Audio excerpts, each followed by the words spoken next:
Hi friends. அதாச்சும் இந்த DMK எம்எல்ஏஸ்லாம் பாருங்களேன், லாஸ்ட் பெஞ்சஸோட ரொம்ப மோசமா பண்ணிட்டு இருக்காங்க. அதுவும் இவரை பாருங்களேன்.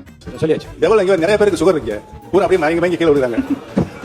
நான் உட்பட சொல்லிடுறேன். இல்ல அவர் இல்ல டாக்டரா உட்காந்து ஆஸ் ஐம் சஃபரிங் ஃப்ரம் சுகர்னு சொல்லிட்டு இருக்கீங்க. அதாச்சும் மக்கள் பிரச்சனை பேசுவீங்கன்னு சொல்லி மக்கள் ஓட்டு போட்டு உங்களை சட்டசபைக்கு அமைச்சு வச்சா நீங்க உங்களோட பிரச்சனை சொல்லிட்டு இருக்கீங்க. அங்க என்னத்த சொல்ல, அப்படி முடியல எதுக்கு எலெக்ஷன்ல நிக்கிறீங்கன்னு சொல்லிட்டு எல்லாருமே கமெண்ட்ல அதுதான் கேட்டுட்டு இருக்காங்க. இவரை பாருங்களேன், பின்னாடி இருக்கவர் அவ்வளவு ஒரு இதுவா பேசிட்டு இருக்காரு. இவர் என்னன்னா வந்து இளையராஜா ஹிட் சாங் பாடின்னு இருக்க மாதிரி நல்லா படுத்து ஜாலியா படுத்து தூங்குறாரு. அடுத்த வாட்டி வரும்போது தலைகாணி பேச்சுக்கெல்லாம் தூக்கிட்டு வந்துருங்க, நல்லா இருக்கும். அடுத்தது இவரை பாருங்களேன்,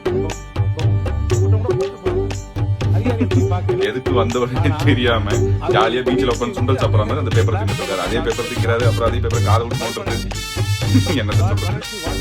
இதுல இன்னும் முக்கியமான விஷயம் என்னன்னு பாத்தீங்கன்னா, இவங்க எல்லாருக்கும் லீடர் ஒருத்தர் இருப்பார்ல, அவர் லாஸ்ட் 2 நாளா அசம்பிளிக்கே வரலையாம். லீவான், சிக் லீவா இல்ல கேஷுவல் லீவான்னு தெரியல. லாஸ்டா சட்டசபை விட்டு வெளியே வந்தாங்க.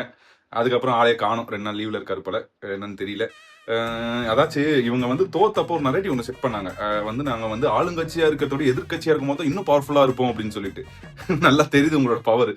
ஆனா இதுல உண்மையிலே ரொம்ப கிரேட் யாருன்னு பாத்தீங்கன்னா இவி வேலு. அவர் தான் இந்த கருமாந்திர காட்சி எல்லாம் பார்க்க கூடாதுன்னு சொல்லிட்டு தான் லைவ் ஆனான்னு சொல்லி அப்பயே ரெக்வஸ்ட் பண்ணியிருந்தாரு போல. அதெல்லாம் ரெக்வஸ்ட்லாம் அக்செப்ட் பண்ணிக்காதீங்க, லைவ் போடுங்க, நாங்க பார்க்கணும் என்னதான் பண்றாங்கன்றது.